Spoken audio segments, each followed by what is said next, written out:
Hi, this video is on the testing cycle. Here we'll go through the Waterfall Sdlc and the V model. This video is also part 2 of the manual testing training. So let us start with the Waterfall Sdlc. SDLC stands for Software Development Lifecycle. What is the requirement of following a software development lifecycle when developing software? Well, most software is quite complex, so it is not simple to go directly from the requirements to the software and be able to use it. So obviously the problem has to be broken down into simpler parts.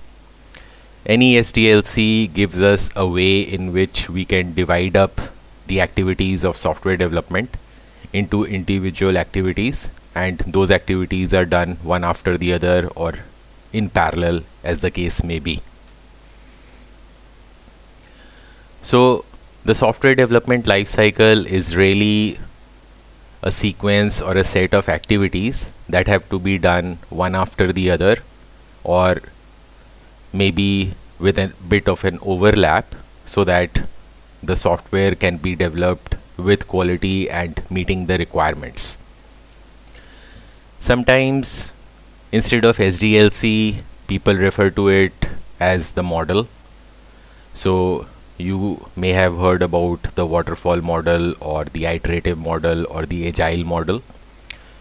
A model really means that it is a simplification of the overall process. So instead of specifying the entire software development process in detail, the process is abstracted so that only the major activities in the process are shown.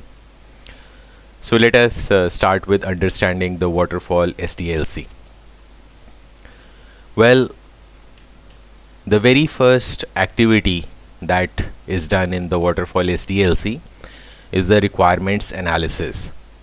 Now, requirements are obtained from the users, and there are many different ways in which requirements can be elicited from the users, like asking them questions, or asking them to fill up a form, or maybe look at the high level requirements that they may have as part of the project business requirements, or to show them some mocked up screens and ask their inputs on those. A very popular way of capturing the requirements is with the help of use cases, which walk through a typical scenario of what the users would like to achieve in the system. So in the case of, for example, an e-commerce enabled website, so there can be the major requirements around searching the products in that website, the shopping cart functionality of the website, then some administrative functionality in the website. So all the requirements are analyzed and documented, and the reason is to find out each and every requirement that is supposed to be there in the system, and also to make sure that the requirements are unambiguous. That means the requirements are very clear, there are no conflicting requirements, and also the requirements are testable, meaning that it should be possible to test out the requirement. There should be no ambiguity. For example, it should not say that the display has to be pleasant. It has to say that the display has to be simple with no more than 10 controls in any one single screen. So the output of the requirement analysis phase is the requirements document. This is the main requirements document of the entire system. The next task in the Waterfall Sdlc is the system design. So earlier phase of requirement analysis resulted in the requirements document. Now the team goes about the task of designing the overall system. So what is going to be, just at a high level, what will be the system, what will be the different major parts of the system. That means what will be the software architecture, what will be the main parts of the user interface of the system, what kind of data structures it will use. For example, will it use a database or will it get data from web services?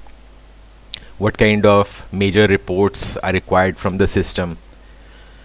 The system design can also be shown in the form of an entity relationship diagram, an ERD, which shows the major entities in the system. For example, in the case of the e-commerce shopping website, the main entities can be the visitor to the website, the customer of the website, it can be product, it can be an order. So these are the main entities in the system. Those are designed in the system design phase. So the system design phase produces the entire software architecture, and the software architecture is not only a diagram, but it is also a description, and that description is called the system specification. It is a kind of a high level design. Now once the design is complete, then coding can start. So the coding is based on the software architecture that has been designed, and in coding the actual software code is written. So the software itself will follow whatever software architecture has been decided and whatever system specification has been decided, along with database structures required, database tables required, UI specification required, report specification required, etc. And coding is done by the developers. The developers look at the system specification and create the software. So the major tasks in coding are the implementation of interfaces. For example, a particular module in the software, for example, the shopping cart module has to interact with the order module. So how they are going to interact with each other, what kind of data they will pass, all this is implemented in code. Also the logic of the process is implemented in the code. The user interface specification that is already there, the code is written to interact with the user interface. That means how to populate the user interface to show to the user, the code is written for that, and how to understand the user's data given in the user interface and use it in the application. Similarly, code is also written to interact with the database. So whether it is fetching some data from the database or writing the user's data to the database, that code is written. Also the code includes error messages in case the user has performed any incorrect or operation that is not allowed. And the output of the coding phase is the software. Next is testing. Once the software is created, it is tested, and there are different kinds of tests that are there. Some of the tests, for example, the unit tests are done by the developers. So the developers test the logic of their functions, how the functions interact with other functions, and so on. Then there is integration testing, in which the developers test how one module interacts with another module. And then there are some tests done by the testers, such as system testing, in which they take the system specification and they test against the system specification. And also there is acceptance testing, in which the users or representatives of users actually take the entire system and test it from the original requirements document that was created in the requirements analysis phase. So this is the overall Waterfall Sdlc. Now let us look at the V model. The V model is an extension of the Waterfall Sdlc. It gives some more details. In the V model, it is important to remember that the activities of the SDLC or the software development process are from left to right. So first we have the requirements analysis, then there is system design, then there is coding. and all these activities are the activities of development. So the requirement analysis produces the requirements document, the system design produces the system specification, and the coding produces the software. Now continuing on, once the coding is complete, the developers do the unit testing. So they test out each and every unit of the work. The unit is the smallest testable part that they have written. So it can be a function or it can be a class. It's basically a small piece of code. And the idea is to test out each and every statement of that piece of code, and also to see that the data is that is passed into the unit, it is accepted correctly by the unit, and the output of the unit is correct. For example, if there is a function to add the items in the shopping cart, so the unit can be the function, it requires the input. The input are going to be the line items of different items in the shopping cart, and it produces the output of the total price, and the addition of all the line items prices should be correct. All this is validated by the developers in the unit testing. Once the unit testing is successfully complete, the next step is for the integration testing. So in integration testing, the focus is on testing the interfaces between the units. So for example, if there is the shopping cart unit and the order unit, so whether the shopping cart unit transmits the correct data to the orders unit, and the orders unit gives back the correct acknowledgement to the shopping cart unit. All this integration is tested between the units. Once the integration testing is successfully complete, next comes the system testing. And system testing, if you remember from the slide on the Waterfall Sdlc, produces the system specification. So system testing is done by the testers. The testers use the system specification to write the test cases for system testing, and those test cases are executed on the software which has successfully completed integration testing. So one important thing to keep in mind is that unit testing and integration testing are more technical types of testing, and that is the reason commonly developers do unit testing and integration testing. System testing and subsequent test levels like acceptance testing are done by testers or other people. So after the system testing is successfully complete, we just move on in the process. If not, then the defects are fixed and the system test is repeated. So after system testing, we have the acceptance testing. The acceptance testing is based on the original requirements document that was created. So acceptance testing is either done by testers or users. When testers do the acceptance testing, they act on behalf of the end users. So this is the overall V model. On the left hand side, we can see these are the activities of development: requirements analysis, system design, and coding.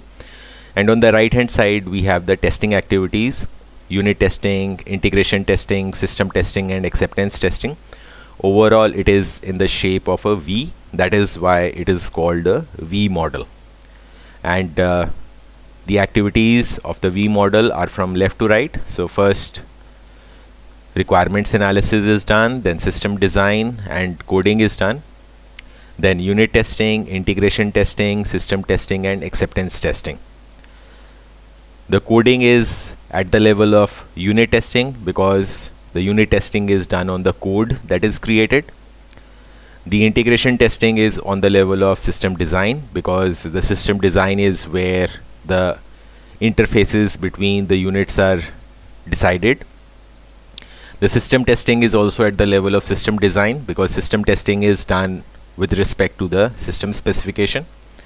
And then we have acceptance testing. Acceptance testing is at the level of requirements analysis because acceptance testing is based on the requirements document.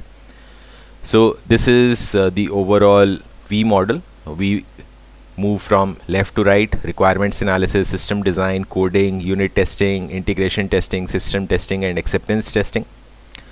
And also you can see that there is an overlap between the phases.